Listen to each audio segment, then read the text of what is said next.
We'll do it live. Let me talk to your mother. There's no words on it. There's no words there. We'll do it live.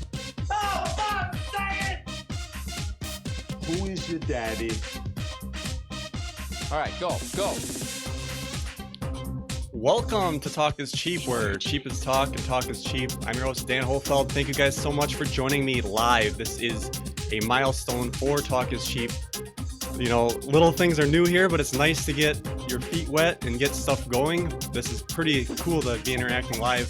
I will not have the chat open, so if you guys want to chat amongst yourselves, that's great. If you do a super chat, however, that will come up on the live stream and I'll be able to direct it there.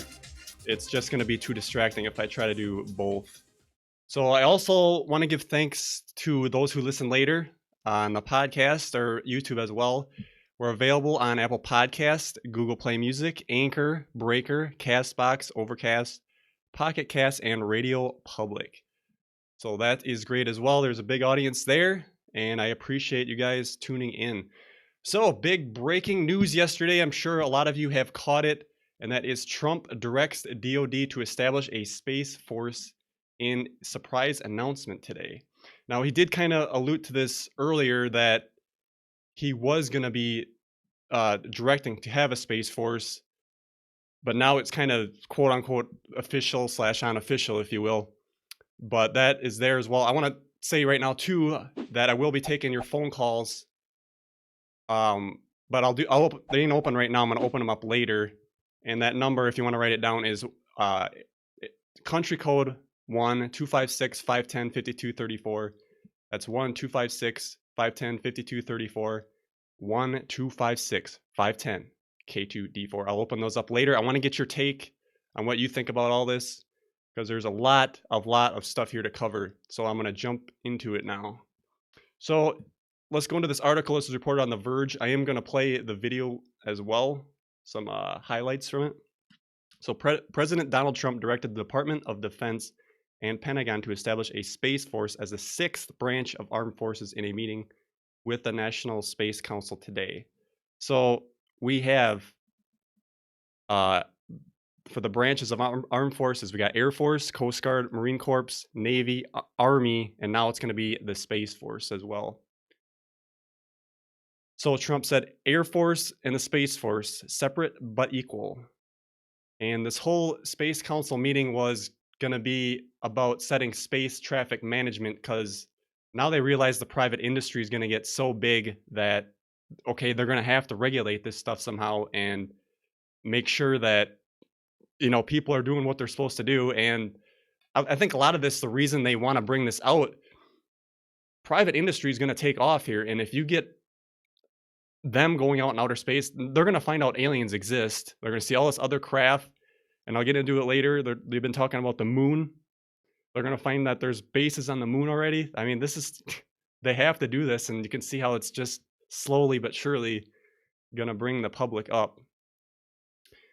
Defense Secretary Jim Mattis, he was opposed to creating the new military service because he said it was too much overhead and bureaucracy. And Brian Whedon said this is going to be really costly. Everything as mundane as new uniforms all the way to new doctrine and probably tens of thousands of new people. It would be a really big change, and it's not something to be taken lightly. Yeah, we kind of need a big change here because the old isn't working anymore. And let's go into space. This is time. You know, the cabal wanted to hold us back. They didn't want us to get out into outer space. But now's the time. Trump doubled down, and he said it's not just a matter of national identity, but a matter of national security. What he didn't talk about today were details about what exactly the Space Force would do and how it would be funded. Oh, you mean the trillions of dollars they put in black budget stuff already, where they got all this infrastructure in place? Yeah, okay.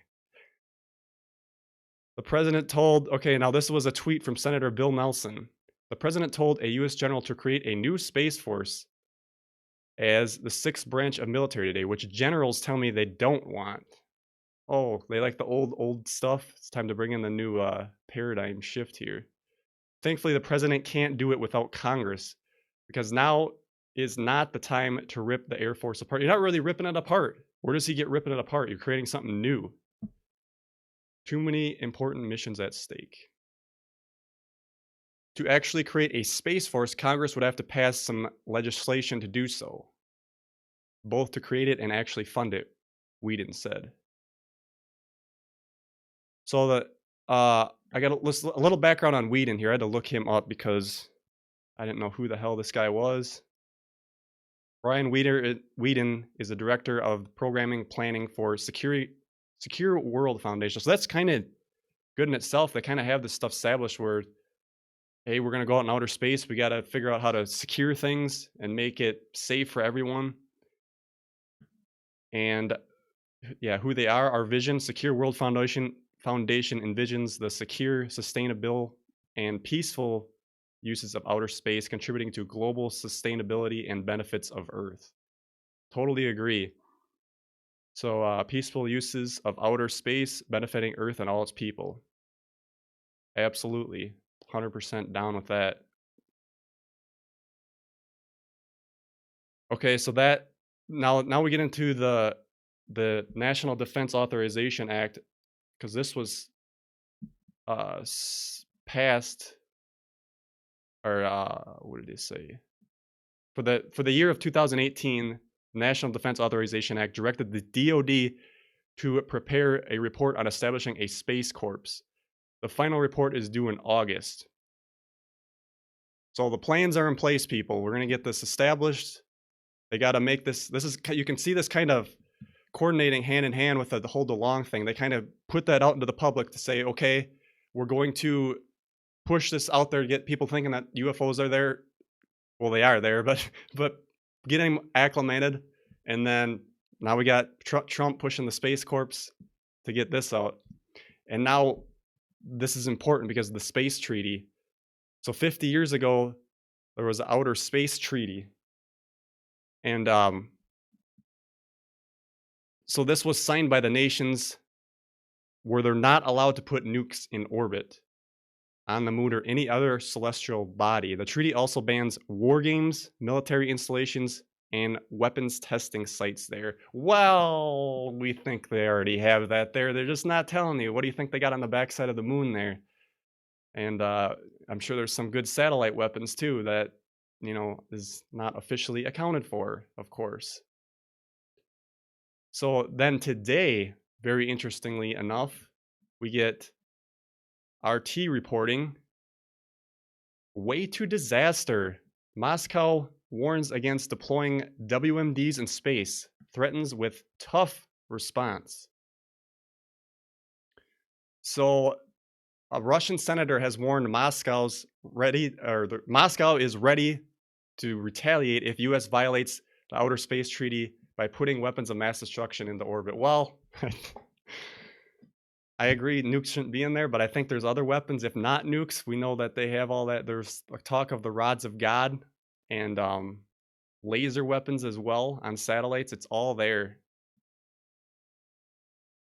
And yeah, Trump did appoint Joseph Dunford, who is the chairman of the Joint Chiefs of Staff, to go ahead and get this started. I didn't look into his background too much, but what got me a little worried about him, he was appointed by Obama. Is he going to stick to some of those other policies? I don't know, but the way Trump's been going, he's been pushing stuff through, man. The stuff with North Korea and all that. Killing it.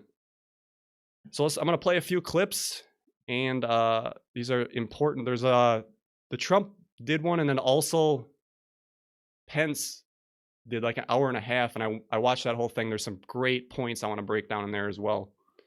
So this one right here, let's start it at 11:50. Oh, I'm behind a minute here. 11:50, Trump talks about by directing the Department of exactly the right man in charge, and that's. I'm still getting used to this live stuff, folks. I even got a note that I got to click off YouTube when I go to full screen. Importantly, I'm hereby directing the Department of Defense and Pentagon to immediately begin the process necessary to establish a Space Force as the sixth branch of the armed forces. That's a big statement. We are going to have the Air Force and we are going to have the Space Force, separate but equal. It is going to be something so important. General Dunford, if you would carry that assignment out, I would Just be a little very task greatly for honored Mr. also. Dunford. Where's General Dunford? General? Got it? Let's go get it, General.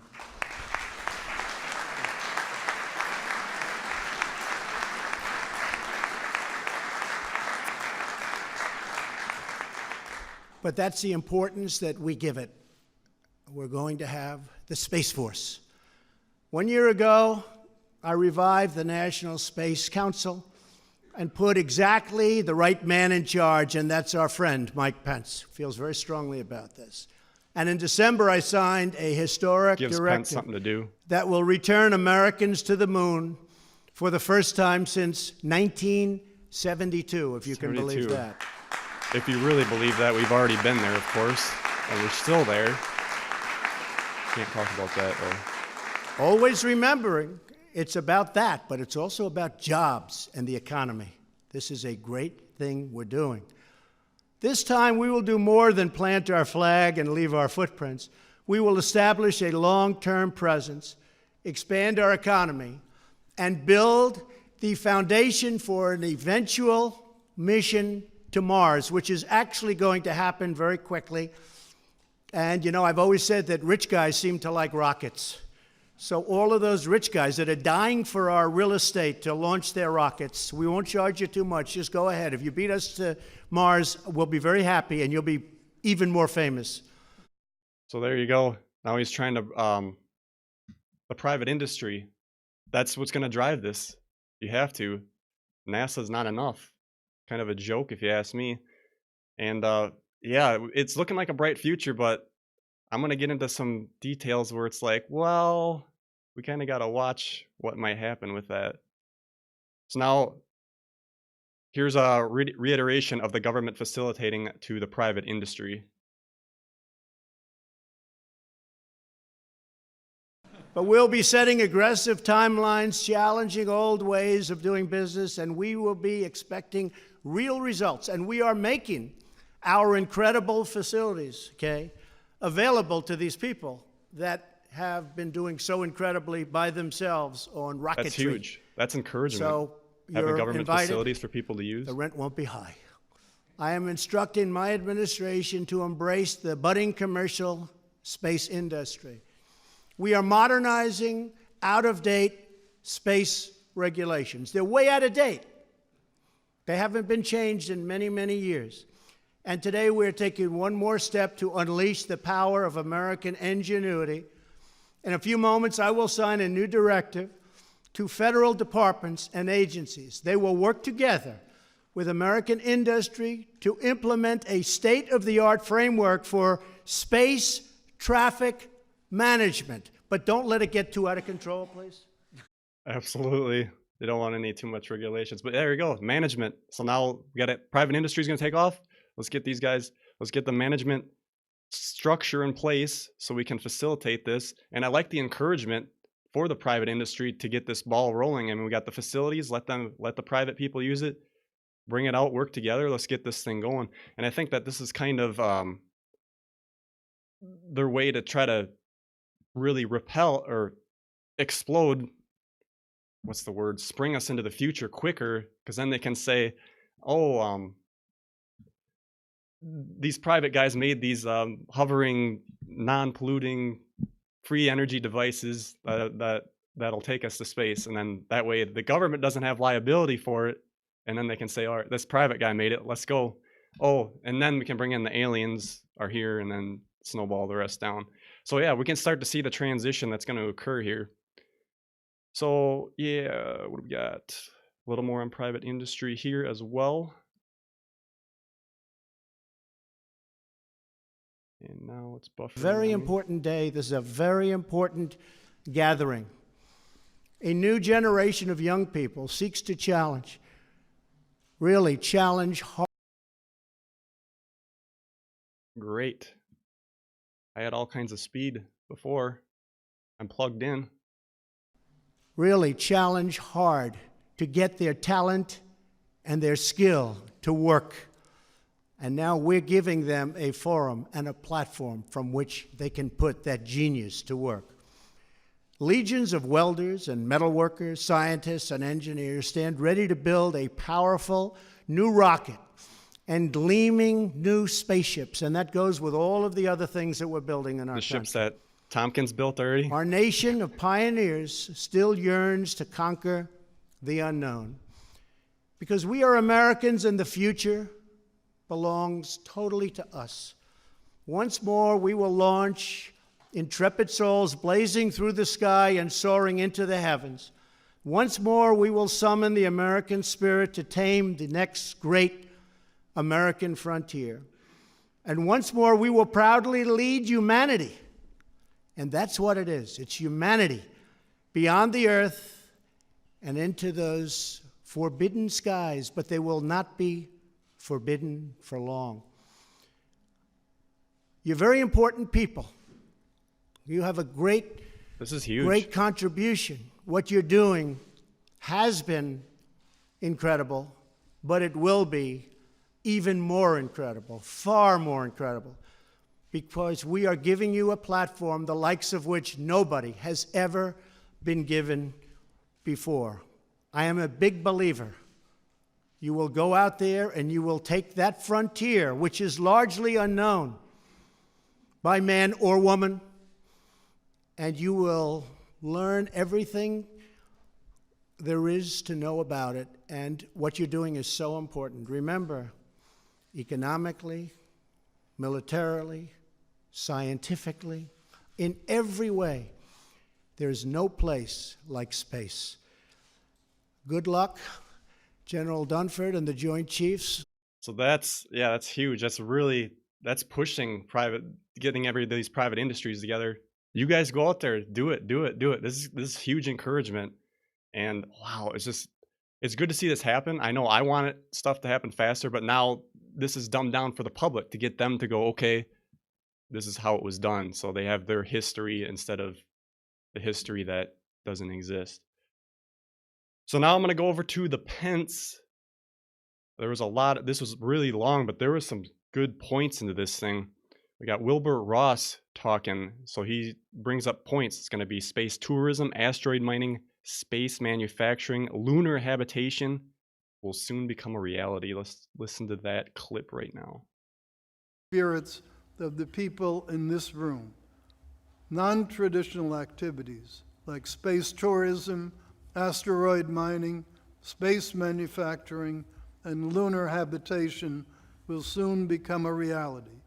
Commerce is driving in today's space race, and the department looks forward to working with all of you as we expand upon the bounds of humanity and develop the last new business frontier, space.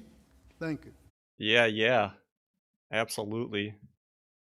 So, but now I want to get to the dark side of this, because there's always got to be that dark side. And you kind of had to look through it closely to find it. So this is at 1223. Space traffic. The transition will allow DOD to concentrate on its main objective, defending and securing the United States from threats here on Earth and in space. And in space. There it is, folks. Gotta defend. So now, this is where I get a little worried myself, because now is this going to be used to bring in the whole false flag, aliens are here to kill us, watch out, we got to arm up against them? That's very possible. That foundation is being set right there. So later in this also, Department of Transportation, the head of that was Elaine Chao. So she was, again, pushing the commercial launches, spaceports, leveraging the new technologies. The new technologies are going to be very important in this. And Trump signed a Space Policy Directive 1 last December. to return to the moon, and we haven't been there since 1972. So now things are getting pushed real hard here. So we'll go on to the next clip. And this is talking about commercial companies landing on the moon. Commercial lunar payload services. These are not expensive missions, and they're not carrying heavy payloads. But we're going to give commercial companies an opportunity to land on the surface of the moon, and we would be a customer of that. They would have other customers as well, but we would be one of many customers in a very competitive market with as many as 6 or even more providers for our access to the surface of the moon. The reason this is important is because all of these capabilities in a competitive environment result in effect, not just competition on price, but competition on innovation. So we can do more than we've probably ever done before. It's also important. Private industry is going to innovate. That was Jim Brennenstein. He's the NASA administrator. Now NASA has to admit, hey, our stuff isn't as good as we thought it was, so let's take it up a notch and let the private industry do it there. And they also admitted to ice water on the moon. Huge emissions here now. They have to prepare the public. Dig. We know from NASA's achievements back in 2008 and 2009, we know that there are potentially hundreds of billions of tons of water ice on the moon. From 1972 until then, in 2009, we didn't know that there was water ice on the surface. We now know that. So that represents an opportunity for us to learn more about the moon than we've ever learned before, because we're going to go to the surface and we're going to prospect. That means we need heavier landers that can carry things that can prospect the surface of the moon. And then beyond that, we need heavier landers that can take humans to the surface of the moon. So this is an iterative process where we're building capability that we really haven't had, sir, since 1972. Again, the goal here, following the President's Space Policy Directive 1, the goal is sustainability. We do not want this to be Lucy and the football again. When we go to the moon, we're going, and as the President said in his speech, this time we're going to stay. And the Gateway gives us that great opportunity.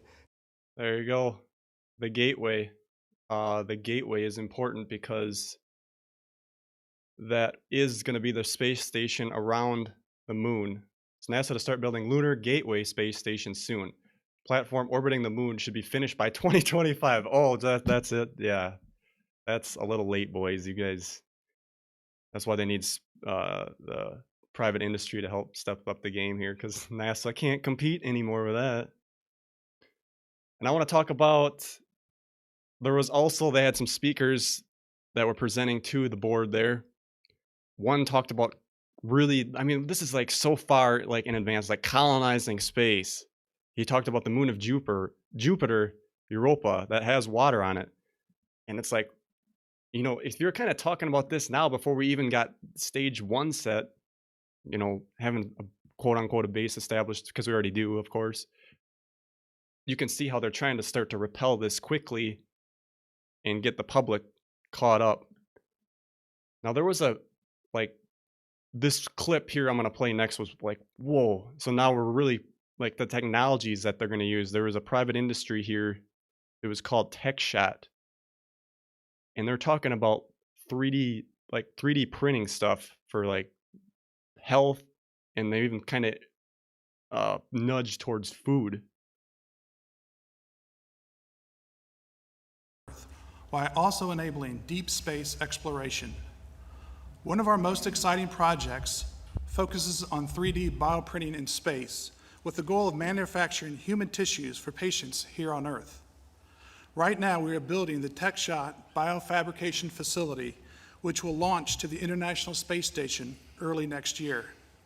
We will start with simpler tissues, such as patches that can help heal damaged hearts, and steadily increase in complexity until we are biomanufacturing whole organs from space. The bioprinter may also play a critical role in deep space exploration, where it could be used to make food items or function as a compounding pharmacy Ding, ding. enabling the remote formulation of drugs optimized for each crew member. Besides our own use of the system, we will also allow others to use it. It will join our catalog of TechShot-developed equipment currently on board the station, which we provide as a commercial service. For example, researchers from Eli Lilly, Novartis, UCLA have used our bone densitometer X-ray machine in space to study new drug treatments for osteoporosis. And There it is. The private industry is going to have to help that section. I did look them up. TechShot, space biomanufacturing, 3D printing living tissue in space. Tissue printing, biolink development, cell and tissue biology studies. It's got 4 print heads, and yeah, all the technical good stuff there. So I mean, you can start to see the nudge towards a sustainable civilization out there, folks. So I'm gonna go on ahead and open up the phone lines. I'm gonna have one more story to talk about, but I want to get the phone lines open. If anybody wants to call in, let me open up the phone lines here. I'll put the number on screen, and we'll get you. I got one phone line, folks. So when you hear somebody hang up, you can call in. We'll see how many call in. It's going to be interesting to try that. It's kind of a first new thing. What's your take on this? Do you think that this is a good step in the right direction, or do you think that they're going to just use this to say the evil aliens are here, we need to arm up and prepare ourselves for catastrophe that might ensue?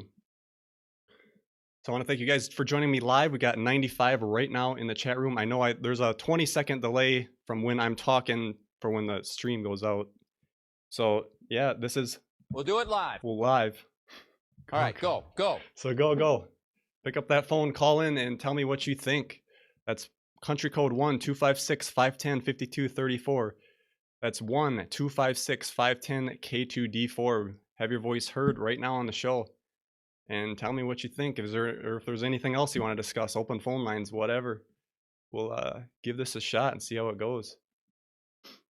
So in the meantime, while anybody decides to call in, I'm going to go ahead and cover this next article. UFO toy discontinued for teaching kids that Nazis could travel in space. This is hilarious. So there's this toy that we got a call. Go ahead, caller. You're on the air. Hi, Dan. How are you doing? Good. Yourself.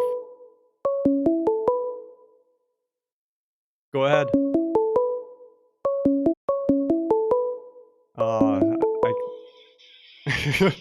Little disaster right now, folks. Let me. Hello, you're on the air. Hi. Hey, This is thanks Kim. for calling in. Kim? Hey, how you guys doing? Yes. Nice to meet you. Where are you from? I live in Michigan. Michigan. Okay, not too far away.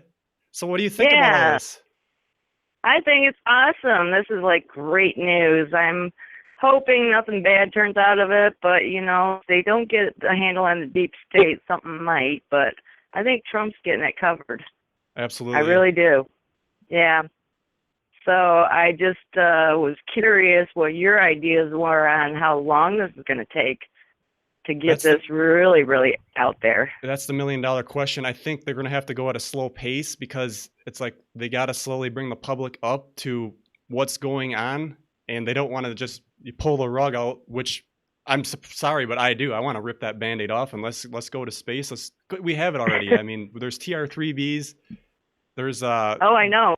SR-74 that can do just above the space station flight there. So I mean, it's ridiculous. But hey, if the public's got to go slow, because when you go to public places and you kind of talk to people, you're at weddings, you're like, can these people really handle this? It's like, I don't think so. Yeah, there's a lot of people still asleep. I talk to people and it's like they don't even recognize the geoengineering going on. It's like, hello, where you been? Don't you even look up anymore? I don't know how you feel about that, but absolutely. The space program is awesome, though. I'm just happy to see something moving forward on it instead of sitting here going, okay, twiddling my thumbs. I've been researching this for years. Yeah, it's been a long wait for us. So So anything else you want to add before we give another caller a chance? No, go ahead. I just wanted to say hey, and looks good doing live. Go for it. You know, you're doing a great Big job. step for the network. Yeah, it's Oh, little yeah. hiccups here and there, but it's gonna happen when you're live. Oh yeah. All right, get to it. I'll listen more. All right, take care. All right. You too. Bye-bye. Bye. Okay, this is weird. I'm using Google Hangouts to do these phone calls, folks, and I didn't think when a call, I'm getting 2 phone calls at once, so maybe I can ring in multiple people, but it would get kind of a disaster, I think.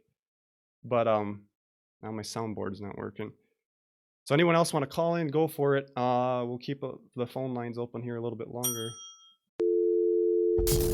Okay, thank you for your call. So, yeah, what do you think? Call in 256-510-5234. It's 256-510-K2D4. Back to the story of the UFO toy being discontinued. This is pretty good. German toy by the way, I apologize if I hung up on those other callers, but I'm still not used to how Google Hangout works. German toy manufacturer has pulled one of its products from shelves because it was supposedly teaching children that Nazis mastered space travel. Got a call. Hello, caller. You're on the air. Hello, Dan. I just wanted to ask you about how likely do you think that this is going to turn into something of a false like alien invasion scenario? Because like you said yourself, it's clearly laying down the groundwork for that.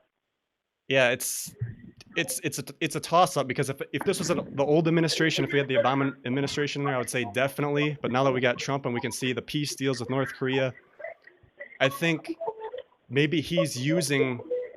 You want to turn down your? Yeah, I was about to do that. You're in the background, so. Yeah. So yeah. So we can see the change kind of.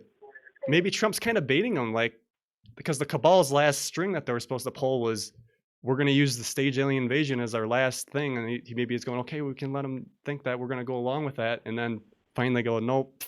You know, he's kind of with Werner von Braun. Isn't that what he said on his deathbed? That first it's going to be communism, then it's going to be I think it was third world dictatorships. I think that was the second stage, and the last stage would be fake alien invasion. And I really do think that it's really hard to tell these days, because I had for the longest time, I was really confused about Tom DeLonge and what to think of him. Like many in the UFO community, you know, some people like Grant Cameron, in Managing Magic, he said that, you know, it's what he alluded to is that pretty much that they're being used. Stephen Greer and Tom DeLonge on the basis of the fact that they have these outsized personalities. And I can kind of understand that, especially when he brought up about Jim Semivan and how well known he is. So that's kind of a scary prospect. It's just getting really, really hard to tell what exactly is going on, because something is going on. We know with the disclosure that's come out. I mean, to what extent is that for real, and to what extent is that going to be used against us? That's the hard part to tell. It is, and at the end of the day, we have no control over it. We're kind of just spectators, and you know, we can say, you know, if they do drop the ball, the stage bad aliens are here, we can shout like we are now, shouting that aliens exist. But will people listen? I don't know. They're always listening to the news and what they say. Well, I mean, it's really hard to. I just don't understand what it would take for people to finally believe. I mean, is it going to take aliens actually landing on the White House lawn? I think how this is gonna go is they're slowly rolling us out. So they're gonna get the space station developed around the moon, get some bases on the moon, start getting towards the process of going towards Mars. But before that, hey, we encountered an alien race and they're here to give us a little boost in our technology. That's probably kind of what I see going on, but that seems like it's so far off if we go by that. Yeah, and I mean, if you've been paying attention to media as well, because I fully believe in terms of predictive programming that they slip clues in years before events take place, right? And if we see, I don't know if you've seen the Netflix show, was Lost in Space. So in Lost in Space, it's the same story, right? There's some military-industrial complex company and the government cooperating on the basis of alien technology they received, and the aliens come to retrieve it, and so on and so forth. So it just seems that they are guiding the public consciousness towards that direction as well. All right, that video, the TV show is on my list to watch, but It is a very good TV show. You should absolutely watch it. it looked You'd good love when I watched the trailer. It looked really good, so it's definitely on my list. But yeah, they're definitely baiting people through Hollywood, so that's definitely the plan, the acclamation there. So, anything else you want to add before I get on to another caller? No, that would be it. Hey, keep up the good work, guys. I really love the show, and hope to see you guys grow, make a lot more content for people like me to enjoy. Awesome, appreciate it. Take care, bud. All right, bye-bye. Bye. Okay, thank you for your call. Anybody else want to call in? I'll get back to my story otherwise. Great calls today. This is awesome because this is the first step in doing all this stuff. So that's going good so far, I think, once I got all the bugs worked out. Okay, back to the story. Okay, so this company sold the round craft, which is stated in its production description that it was the first object in the world capable of flying in space, according to the local.de. This is so funny. According to the product box, the ship can reach speeds of 6,000 miles per hour, or excuse me, kilometers, 3,728 miles per hour, and was not built beyond testing phase because of World War II. The toy even featured symbols from the Third Reich. That's freaking hilarious. This is the true history we want to teach kids, that yes, Germans did build this UFO, but they're going to go ahead and suppress that from them as well, because we can't let them have that. So if there's anybody that called in that I accidentally hung up on, go ahead and call in. There is a 20-second delay. Otherwise, I'm going to go on ahead and close the show. And it was a good test run. I want to try this next with guests. Put the call-in number up, try to have guests on so you guys can talk to them directly. It's going to be a lot going on for one person, but it'll be very interesting. And it seems to be working out somewhat good. Although, like I said, I wonder if I can turn the dial or the ringtone off for Google Hangouts or something, because I don't need that ringing when we got one call in progress already. I didn't expect that to happen. If anybody knows, please leave that in the comments, because I would like to know how to silence that. You get a lot of things buzzing. So yeah, what a great day. And this is definitely a good start to something new here. So I think no one else is going to call in. Thank you guys, the 95 of you, for watching. I'm much appreciated.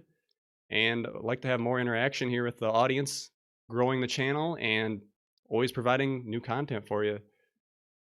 So like I said, this has been Dan Hohlfeld with Talk is Cheap. I'm going to throw on Do Not Disturb. The phone lines are now closed. Thank you guys. And as always, take care and keep asking questions. See you next time. Bye-bye.